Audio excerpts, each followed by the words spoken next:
우리들의 벽사일기 제1장 제3화 사자발톱 3편.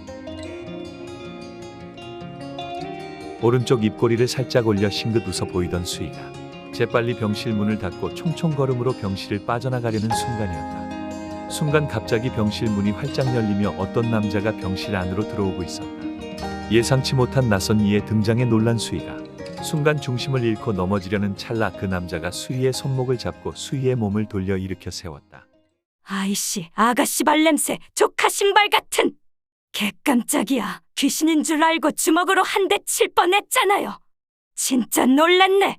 아, 죄송합니다. 괜찮으세요? 네, 불행히도 괜찮네요. 그쪽은요? 적반하장이란 것이 이런 것을 두고 하는 말일까.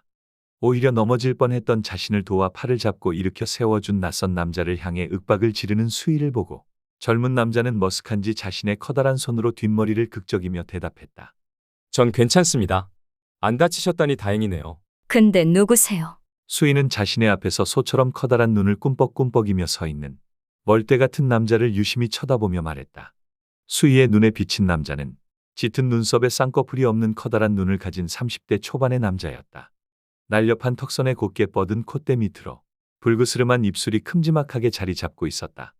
기껏해야 수희 자신과 비슷한 또래거나 한두 살 정도 많아 보이는 젊은 남자였다. 아, 저는 그냥 지나가던 사람인데요. 갑자기 무슨 탄 냄새 나서 들어왔습니다. 수희의 손목을 붙잡은 채 수희에게 말을 하고 있는 젊은 남자는 한결이었다. 그는 자신이 막 임용되어 처음 출동한 사건의 피해자인 종우를 둘러보러 병실에 들르는 길이었다. 굳이 힘들게 먼 길을 찾아 이 병원에 온 것은 오늘이 자신의 근무 오프인 휴무일인데다가 주기적으로 병원에 들려 봉사활동을 하는 날이었기 때문이다. 한결이 제일 즐겨 찾는 봉사활동 장소는 어린아이들이 입원한 소아과 병동이었다. 대학교 학창시절 취미 삼아 배운 마술로 어린아이들에게 웃음을 주는 것이 자신이 쉬는 오프에 휴가를 즐기는 방법 중 하나였다. 그렇다고 마술을 능숙하게 잘하는 것도 아니어서 한결이 자주 실수를 일으키는 모습을 아이들이 더 좋아하는 것이 문제라면 문제였다.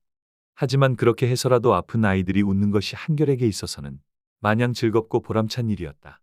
에이, 준이 녀석 지랄은 나중에 듣지 뭐. 혼자 애들하고 놀고 있으라고 하고. 종우나 보고 가야지. 종우 할머님이 오늘도 계시려나? 한결은 분명 지금 자신의 고등학교 동창 친구 준이가 이를 바락바락 갈며 자신을 기다리고 있다는 것을 알고 있었다.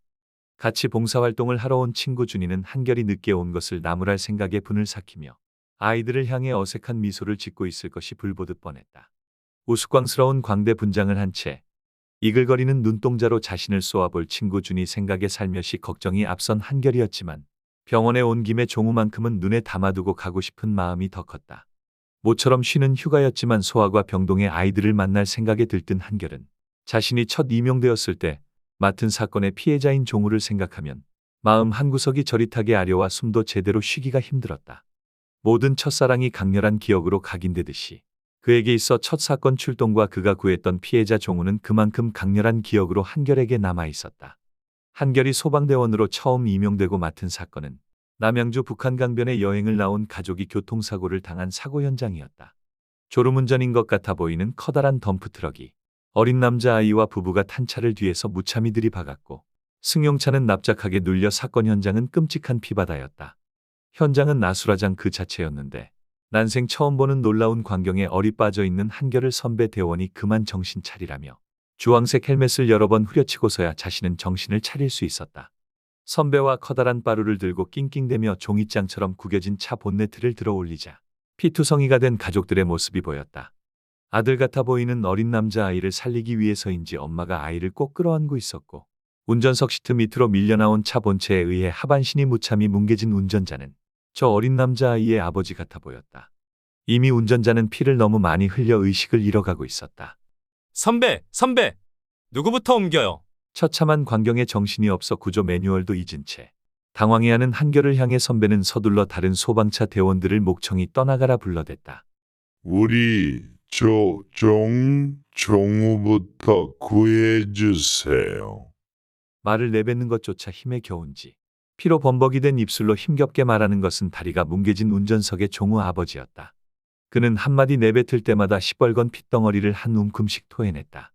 한결과 선배는 더 이상 망설일 시간이 없었다. 서둘러 이미 숨이 멎은 엄마를 떼어내고 꿈틀대는 종우를 들쳐업고 한결은 뒤도 보지 않고 냅다 뛰기 시작했다. 이미 차 연료통에서 기름이 유출되어 불이 붙으려 하고 있었다. 폭발이 일어나는 것은 순식간이었다. 이윽고 한결과 선배 대원이 구급차로 달려간 순간 불이 붙은 차는 그대로 엄청난 굉음과 함께 폭탄처럼 터져버렸다. 한결이 그렇게 응급실에 그 아이를 이송했을 당시 보호자라고 하는 백발의 할머니가 망연자실 병원 바닥에 주저앉아 멍하니 복도 바닥만 쳐다보고 있었다. 그 모습이 지금 한결의 눈앞에 아직도 선명하게 보이는 듯했다. 이런 상황이라면 보통의 보호자들은 대성통곡을 하기 마련인데 그 백발의 노인은 마치 모든 것을 다 예상했다는 듯이 눈물 한 방울조차 흘리지 않고 모든 것은 놔버린 해탈한 모습으로 멍하니 응급실 바닥에 앉아만 있었다. 그런 할머니의 모습 때문에 어떻게 보면 첫 사건의 기억은 한결에게 첫사랑의 기억처럼 더 강하게 남아 있었는지도 모른다. 그 후로 가끔씩이지만 한결은 때때로 자신이 구한 첫 생명인 종우가 생각나곤 했다. 그 사고 이후로 종우는 의식을 차렸지만 교통사고로 부모님을 잃은 트라우마 때문인지 계속해서 정신을 잃는 일이 잦았다고 했다. 심지어 제정신일 때는 마치 무언가에 씌인 사람처럼 괴성을 지르며 자신의 손목을 칼로 긋는 자해까지 했기에 병원에서 벗어날 수 없다고 했다. 우리 종우 잘 버티고 있나? 이제 그만 괜찮아져야 할 텐데. 모든 것을 다 놓아버린 종우 할머니의 그 처연한 얼굴과 부모를 잃은 정신적 트라우마에 시달려 제정신이 아닌 그 어린 종우의 얼굴은 한결의 마음에 늘 무거운 돌멩이처럼 박혀 있었다. 그렇게 한결은 병원에 온 김에 오랜만에 종우 얼굴이나 한번 살펴볼까 싶어 사경을 헤매는 중환자들만 가득한 9층 병실에 찾았다.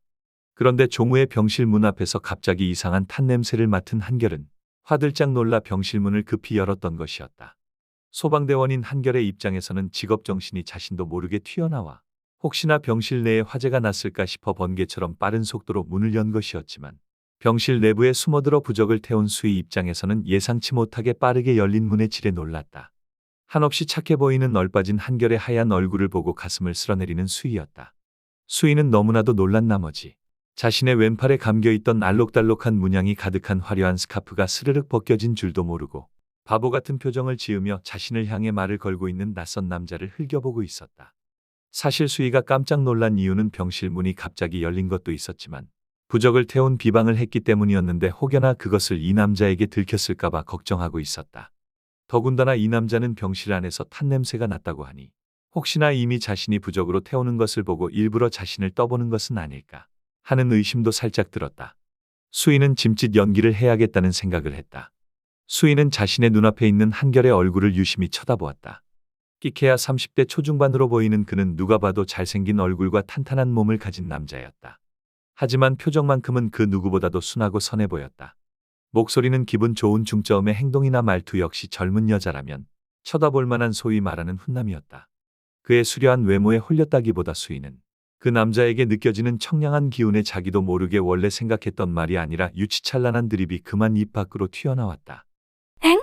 무슨 탄 냄새요? 혹시 드라마에 나오는 것처럼 그대를 향한 불타는 내 마음 때문에 탄 냄새가 나지 않나요? 뭐 이런 유치뽕 대사 치려는 건 아니죠? 아니요. 제가 뭐 그쪽한테 수작 걸거나 그러려고 하는 게 아니라 진짜로 탄 냄새가 나서 그렇습니다. 당황해서 커다란 두 손을 급하게 휘저으며 절대 아니라는 듯이 순진한 표정으로 말하고 있는 한결을 바라보며 수희는 뭔 남자가 저렇게 순진하나 싶어 귀엽다는 생각에 살짝 웃음이 새어나왔다. 나도 알아요. 그럴 사람 아닌 거. 불도 끄시고 사람도 구하러 다니시는 분이 거짓말은 하지 않겠죠. 그래도 그런 멘트는 여자들한테 하지 말라고 제가 알려드리는 거예요. 여자들이 드라마 같은 데서 그런 대사는 좋아할지 몰라도 막상 진짜로 현실에서 들으면 유치하고 닭살 돋아서 엄청 싫어하거든요. 이럴 때는 능글맞게 말하며 상대방을 어이없게 만들어야 유야무야 이 사태를 웃어넘길 수 있다는 것을 그 누구보다도 잘 알고 있는 수희였다. 수희는 닭살이 돋는다는 듯이 두 손을 들어 올려 자신의 양팔을 마구 비벼대며 능청스럽게 말했다. 하지만 수희는 자신도 모르게 내뱉은 말 속에 큰 실수를 저질렀다는 사실을 미처 눈치채지 못하고 있었다. 수희의 말을 듣고 동그래진 눈으로 놀란 한결이 말했다. 혹시 저 아세요? 제 직업을 어떻게 아세요? 순간 자신이 큰 실수를 했다는 것을 깨달은 수희가 배시시 웃으며 도망가듯이 한결의 몸을 살짝 밀어내고 병실 문 밖으로 미친 듯이 뛰기 시작했다. 한결의 팔을 밀어내는 순간 수희는 자신의 왼쪽 팔이 이상하게도 시원해지는 것을 느꼈다. 원래 이게 뭐야? 생전 이런 적이 없었는데 웬 팔이 시원하다고. 왜? 한결은 병실 문 앞에서 넘어지려는 수희의 손목을 잡았듯이 잠시만요이라고 외치며 다시 한번 손을 뻗어 도망가려는 수희의 손목을 붙잡으려 했다. 하지만 수희는 약 올리듯이 살짝 혀를 내밀며 메롱하고는 순식간에 몸을 비틀어 한결의 손을 벗어났다. 이윽고 총총 걸음으로 잽싸게 병실 박복도를 내달리는 수희였다. 저기요, 잠시만요. 한결이 외치는 소리를 들은 채 만채 엘리베이터를 향해 쏜살처럼 달려가는 수희는 오늘 하루는 계속 남들한테서 도망쳐야 하는 날인가 보다 하고 짜증난다는 듯이 뾰루퉁한 표정을 지은 채 입술을 잔뜩 삐죽거렸다. 한결은 자신의 발밑에 떨어져 있는 수희가 흘리고 간 알록달록한 붉은 스카프를 천천히 주워들었다. 분명 스카프가 벗겨진 그녀의 왼팔에는 팔 전체를 감싸는 큼지막한 화상 흉터가 있었다. 그 화상 자국을 감추기 위해서인지 이상한 노란 천조가리 같은 붕대가 칭칭 동여매져 있었고 그 위에는 이 화려한 스카프가 둘러져 있었다. 스카프가 벗겨지자 그녀의 하얀 피부에 대조되어 더 두드러지게 보이는 흉한 화상 자국이 눈에 들어왔다. 한눈에 얼핏 보기에도 울퉁불퉁하게 생긴 화상 자국은 정말 심해 보였다. 뭐지? 화상 흉터 자국이 엄청 크네. 진짜 아팠겠다. 근데 참나, 신데렐라도 아니고 구두 대신 스카프? 얼굴도 곱상한 게 이쁜데 하는 행동은 더 귀엽네.